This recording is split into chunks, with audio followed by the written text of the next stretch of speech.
अस्सलाम वालेकुम dear students. आज हम ग्रुप थ्योरी का लेक्चर नंबर 60 करने जा रहे हैं और एक्सरसाइज 2.3 का उसमें क्वेश्चन नंबर 13 जो है वो आज मैं करवाऊंगी। तो चूँकि मैंने ये क्वेश्चन पहले नहीं करवाया था वो इसलिए क्योंकि हमने क्वेश्चन नंबर 15 में इवन और ऑड परमुटेशन का कॉन्सेप्ट सीख लिया था, तो इसलिए मैंने नहीं करवाया। मैंने कहा ये स्टूडेंट्स आप क्वेश्चन खुद करने की कोशिश कीजिएगा, क्योंकि क्वेश्चन नंबर 15 में क्या था, हमारे पास 2 रो परमुटेशन गिवन थी और क्वेश्चन नंबर 13 में जस्ट माइनर सा चेंज ये है कि हमारे पास जो 1 रो परमुटेशन गिवन है। ठीक है, तो इस चीज़ का भी ऑलरेडी स्टूडेंट्स आपके पास जिन्होंने मेरे लेक्चर सुने हैं पहले, उनके पास ऑलरेडी कॉन्सेप्ट होगा इस चीज़ का कि जब हमारे पास 1 रो परमुटेशन आ जाती है, ठीक है, ये सारी 1 रो परमुटेशन हैं, तो आपने इसको सिंपली 2 रो में लिखना है। ठीक है, इनको आपस में मल्टीप्लाई करना है। देन इवन और ऑड किस तरह से बताना है, वो क्या तरीकाकार है, ठीक है, देन वो नेक्स्ट स्टेप होंगे हमारे। ठीक है, तो सबसे पहले जो क्वेश्चन है उसको सिंपल फॉर्म में हम बनाते होते हैं। तो ठीक है, अब मैं ये क्वेश्चन नंबर 13 भी करवा देती हूँ, है तो उसी तरह से ही, लेकिन मैं चले फिर भी करवा देती हूँ। इसके 2 पार्ट हैं, तो एक पार्ट मैं करवा दूंगी, एक पार्ट आप खुद कीजिएगा। तो क्वेश्चन की स्टेटमेंट है कि आर द परमुटेशंस, ये जो 2 परमुटेशंस गिवन हैं वो सिंपल पूछ रहा है कि इवन है या ओड है। ठीक है स्टूडेंट, तो सबसे पहले तो हम क्या करते हैं, हमारे पास ये जो परमुटेशन है 1 2 3 और 2 5 6 4 3 5 1, ठीक है, ये 1 रो साइक्लिक परमुटेशन है। तो इसको हमने सबसे पहले क्या करना है, हमने इसको 2 रो की फॉर्म में लिख लेना है। तो सबसे पहले तो स्टूडेंट्स आप लोगों ने ये ध्यान में रखना है कि जब हम मल्टीप्लाई करते हैं परमुटेशंस को तो सब की लेंथ सेम होती है। ठीक है, देन ही वो मल्टीप्लाई होते हैं। तो यहाँ पे आपने जितनी 3 परमुटेशंस गिवन है, 1 रो साइक्लिक परमुटेशंस जो हैं 3 गिवन है आपको, तो आपने इनमें से सबसे हाईएस्ट नंबर देखना है कि कौन सा है। यहाँ पे 6 आ रहा है ना, तो इसका मतलब हर एक की जो लेंथ होगी, जो भी हम 2 रो परमुटेशन के 3 तरह से बनाएंगे, हर एक की लेंथ 6 रखनी है हमने। ठीक है, तो देखिए यहाँ पे हम लेंथ 6 रखते हैं 1 2 3 4 5 एंड 6। ठीक है स्टूडेंट, ये अभी पहले इसकी बात करने जा रहे हैं। तो इसका मतलब है कि 1 2 को अप्रोच कर रहा है, 1 मैंने लिख दिया, 2 को अप्रोच कर रहा है, 2 किसको अप्रोच कर रहा है, 3 को अप्रोच कर रहा है, यहाँ पे 3 लिख दिया। तो चूंकि ये साइक्लिक परमुटेशन होती है, 1 रो साइक्लिक, तो फिर 3 क्या करेगा, लाजमी तौर पे 1 को अप्रोच करेगा, तो यहाँ पे मैंने लिख दिया 1। अब बाकी का नहीं गिवन, तो वो फिर सेल्फ आइडेंटिटी परमुटेशन होगी, 4 4 को ही अप्रोच करेगा, 5 5 को ही एंड 6 6 को ही। ठीक है स्टूडेंट्स, इसी तरह मैं दूसरी परमुटेशन लिखने जा रही हूँ, जो दूसरी 1 रो साइक्लिक परमुटेशन है।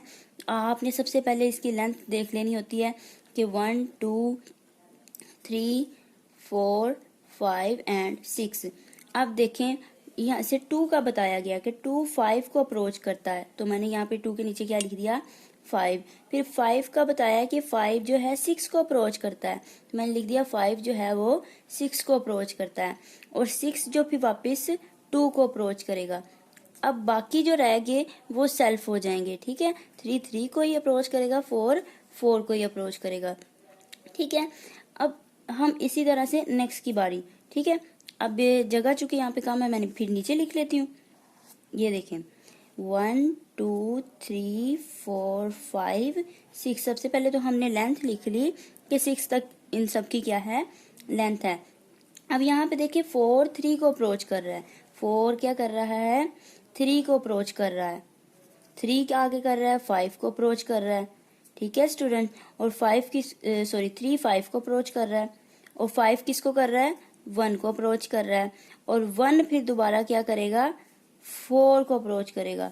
तो यहाँ पे लिख दिया मैंने 4। ठीक है, और बाकी जो रह गए वो 2 के नीचे 2 ही आ जाएगा और 6 का 6 ही आ जाएगा। ठीक है स्टूडेंट्स, अभी हमने कुछ नहीं किया, अभी सिंपल जो क्वेश्चन हमारे पास 1 रो साइक्लिक परमुटेशन की फॉर्म में था उसको हमने 2 रो की फॉर्म में लिखा है। अब हमने क्या करना है, इन दो परमुटेशन को, आप कोई दो पहली और आखिरी ले लें, मैं पहली दो ले रही हूँ, ठीक है। कोई सी दो परमुटेशन को आपने मल्टीप्लाई करना है, उनका जो रिजल्ट आएगा उसको आपने मल्टीप्लाई करना है थर्ड परमुटेशन के साथ। अब देखें, जो हमारे पास पहली परमुटेशन 6 तक, ये पहले ये लिख लेते हैं हम, 1 2 3 4 5 एंड 6। अब परमुटेशंस को मल्टीप्लाई करने का तरीकाकार वो क्या है, ये आप लोगों को मैं अपने लेक्चर्स में बता चुकी हूँ। अब ये देखें, सिंपली हम इसको मल्टीप्लाई करते हैं पहली दो परमुटेशंस को। देखें कि 1 अगर यहाँ पे 2 को अप्रोच कर रहा है, ठीक है, तो हमने सेकंड परमुटेशन में देखना होता है कि 2 किसको अप्रोच कर रहा है। 2 फिर यहाँ पे 5 को अप्रोच करना है, तो यहाँ पे मैंने लिख दिया 5, ठीक है स्टूडेंट्स। अब देखें यहाँ पे 2 3 को अप्रोच कर रहा है, तो अब 3 यहाँ पे देखें, 3 तो 3 को ही अप्रोच कर रहा है, तो यहाँ पे 3 लिख दिया, ठीक है। अब उसके बाद 3 1 को अप्रोच कर रहा है, तो सेकंड परमुटेशन में हमने 1 देखना है कि 1 किसको अप्रोच करता है। 1 1 को अप्रोच कर रहा है, यहाँ पे 1 लिख दिया। अब सिमिलरली 4 यहाँ 4 को कर रहा है, और उधर 4 किसको कर रहा है, वहां पे भी 4 4 को कर रहा है। ये बाय चांस इस तरह से हो रहा है, ये डिफरेंट भी हो सकते हैं, ठीक है स्टूडेंट। अब ये देखें, 5 यहाँ पे क्या कर रहा है, 5 को अप्रोच कर रहा है, तो उधर से 5 देखेंगे हम, 5 क्या करेगा, 6 को अप्रोच करेगा, ठीक है स्टूडेंट। अब 6 यहाँ पे 6 कर रहा है, इधर से 6 2 को कर रहा है, तो ये दो परमुटेशंस को हमने सिंपली क्या किया, मल्टीप्लाई कर दिया।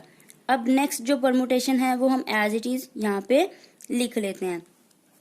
नेक्स्ट हमारे पास जो परमुटेशन हमने थर्ड वन जो थी एज इट इज अभी आ गई, 4 5 6 4 2 5 3 1 एंड 6। अब सिमिलरली जिस तरह से हमने अपनी पहली दो परमुटेशंस को मल्टीप्लाई किया था, अब यहाँ पे भी हम इन दो परमुटेशंस को मल्टीप्लाई करते हैं। अब देखें 1 2 3 4 5 6, ये एज इट इज आ जाएगा।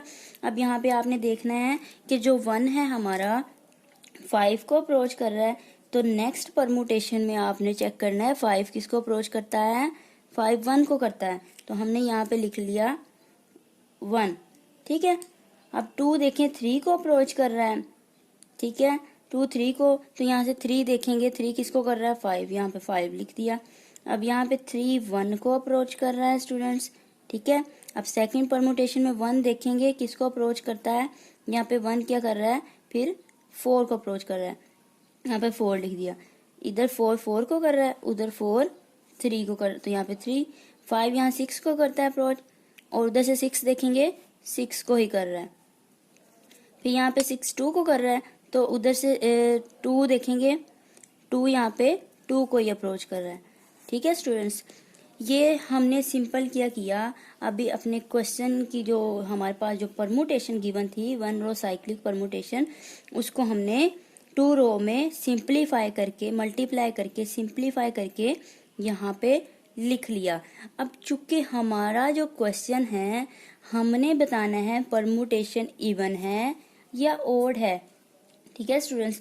तो इवन या ओड परमुटेशन को बताने के लिए हम क्या करते हैं, हमारे पास जो गिवन परमुटेशन होती है स्टूडेंट्स, अब ये देखें सेम क्वेश्चन नंबर 15 की तरह बन गया ना, जो मैंने आपको पहले करवाया था, ठीक है। क्वेश्चन नंबर 15 में जितनी भी परमुटेशंस थी इसी फॉर्म में गिवन थी, ठीक है।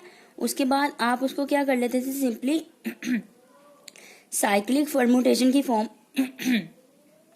आप साइक्लिक परमुटेशन की फॉर्म में लिख लेते थे। पहला स्टेप ये होता था साइक्लिक परमुटेशन। साइक्लिक परमुटेशन बनाने के बाद आप उस साइक्लिक परमुटेशन को 1 रो साइक्लिक में लिखते थे, सेकंड स्टेप, और 1 रो में लिखने के बाद आप उसको सिंपली मल्टीप्लाई कर देते थे। जैसे 1 को 2 से भी किया, 1 को 3 से भी किया, फिर 2 को 5 से भी किया, 2 को 6 से भी किया, तो देन उसको काउंट करके हम बता देते थे कि इवन है या ओड है, ठीक है। यहाँ पे सेम अब क्वेश्चन नंबर 15 की तरह बन गया, लेकिन मैं आप लोगों को फिर भी करवा देती हूँ। हम सबसे पहले इसको क्या करेंगे, ये जो हमारे पास परमुटेशन आई है इसको साइक्लिक परमुटेशन की फॉर्म में लिखेंगे। अब देखते हैं हमारे पास इसके 1 अगर यहाँ पे 1 को अप्रोच कर रहा है, ठीक है स्टूडेंट्स, तो नेक्स्ट फिर 1 की ही बारी आती है, लेकिन हम ये नहीं कर सकते, क्योंकि जब भी ये परमुटेशन इवन और ओड आपको बताना होता है तो ये चीज हम स्किप कर देते हैं।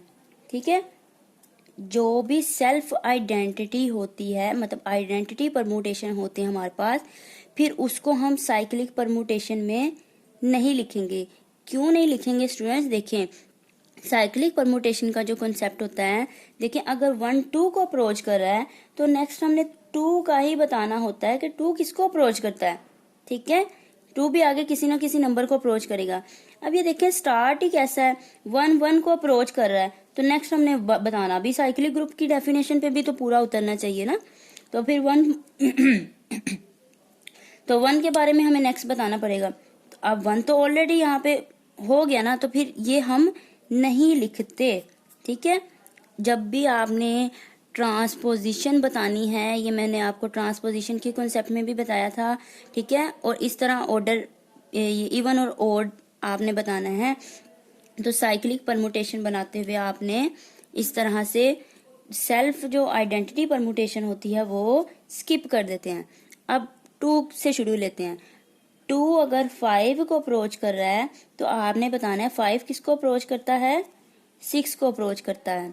ठीक है, अब देखें 6 की बारी, नेक्स्ट यहाँ पे 6 आया, नेक्स्ट 6 की बारी के 6 किसको अप्रोच कर रहा है, 2 को कर रहा है। तो देखिए स्टूडेंट्स, ये एक साइकिल कंप्लीट हो चुका है। हमने 2 से स्टार्ट लिया, 2 अगर 5 को अप्रोच करता है तो हमने देखा 5 क्या किया, 6 को अप्रोच कर रहा है, और फिर 6 की बारी तो 6 2 को, तो जहां से स्टार्ट लिया था 2 पहला और आखिरी नंबर सेम, तो ये एक साइकिल कंप्लीट हो गया। अब हमारे पास दूसरा साइकिल कैसे होगा, 3 से। देखिए 3 अगर 4 को अप्रोच करता है और ये 4 क्या होगा, फिर लाजमी तौर पे 3 को अप्रोच करेगा। ठीक है, ये देखें, आप देख भी सकते हैं कि 4 फिर क्या कर रहा है, 3 को अप्रोच कर रहा है। ठीक हो गया स्टूडेंट्स, ये हमारे पास 2 साइकिल बन गए, 2 साइक्लिक परमुटेशन आ गए। ठीक है, अब ऑर्डर फाइंड करने जा रहे हैं, सॉरी इवन या ओड है परमुटेशंस, ये बताने जा रहे हैं स्टूडेंट्स। तो यहाँ से आपने कॉन्सेप्ट लेना है। पहले तो हमने सिंपल क्वेश्चन को ही सिंप्लीफाई किया था। ठीक है, जो हमारे क्वेश्चन की रिक्वायरमेंट है कि परमुटेशंस इवन है या ओड, वो कॉन्सेप्ट यहाँ से शुरू हो रहा है। ठीक है, हमारे पास जो परमुटेशन थी स्टेप नंबर 1 में हमने क्या करना है, उस परमुटेशन को साइक्लिक फॉर्म में लिख देना है। साइक्लिक फॉर्म लिख ली। अब नेक्स्ट स्टेप है हमारे पास, इस साइक्लिक परमुटेशन को हमने 1 रो साइकिल में लिख लेना है। 1 रो साइकिल में अब किस तरह से लिखें, अब ये देखें 2 5 6 और 3 और 4 लिख लेते हैं। 2 5 6 3 4, ये हमने क्या कर दिया, सिंपल 1 रो की फॉर्म में लिख दिया, जिस तरह हमें क्वेश्चन की स्टेटमेंट गिवन थी। ठीक है, 1 रो साइक्लिक परमुटेशन की फॉर्म में। तो अगर इसको हम एक्सपैंड करें तो फिर भी हमारे पास वही फॉर्म बन जाएगी जो अभी हमने जिस फॉर्म से हमने इस फॉर्म में इसको लिखा है। ठीक है, तो इसको हमने सिंपली क्या किया, साइक्लिक परमुटेशन बनाई, उसके बाद उस साइक्लिक परमुटेशन को 1 रो परमुटेशन में हमने लिख दिया। ठीक है, अब नेक्स्ट स्टेप है हमारे पास, हमने इस 2 को, पहले नंबर को, ठीक है पहले को लेना है, 5 से भी मल्टीप्लाई 6 से भी मल्टीप्लाई। तो ये देखिए 2 5 से भी किया, 2 को 6 से भी किया। अब नेक्स्ट 3 की बारी, 3 को 4 से करेंगे, 3 को 4, चूंकि एक ही नंबर था तो हमने उससे कर दिया। ठीक है स्टूडेंट्स, अब हमने सिंपली काउंट कर लेना है 1 2 3, और 3 हमें पता है एक ओड नंबर होता है, तो हम लिख देंगे हैंस, आपने ये नंबर नहीं लिखना 3, आपने ये बस काउंट करना है जहन में। ठीक है, अगर ओड आ जाए, ओड नंबर आ जाए तो आपने कहना ये एक ओड परमुटेशन है, इवन आ जाए तो आपने कहना ये एक इवन परमुटेशन है। तो अब हम यहाँ पे लिखेंगे हैंस द गिवन परमुटेशन, जो गिवन परमुटेशन थी हमारी, गिवन परमुटेशन इज ओड। ठीक है स्टूडेंट्स, वो गिवन परमुटेशन क्या है, ओड है। तो ये मैंने आपको क्वेश्चन नंबर जो हमने अभी किया 13 उसके 2 पार्ट थे स्टूडेंट। तो एक पार्ट मैंने आपको करवा दिया है, सेकंड पार्ट बिल्कुल इसी तरह से है। तो आप खुद ट्राई कीजिएगा, जब आप अपने हाथ से क्वेश्चन करेंगे तो आपको मजीद कॉन्सेप्ट क्लियर होते जाएंगे। तो होप सो आपको मेरी वीडियो पसंद आई है, और अगर मेरी वीडियो अच्छी लगे तो मेरे चैनल को सब्सक्राइब ज़रूर कीजिएगा और मेरी वीडियोस को ज़्यादा से ज़्यादा शेयर भी कीजिएगा। तो इंशाल्लाह अपने नेक्स्ट क्वेश्चन के साथ हम मिलेंगे। अल्लाह हाफिज़।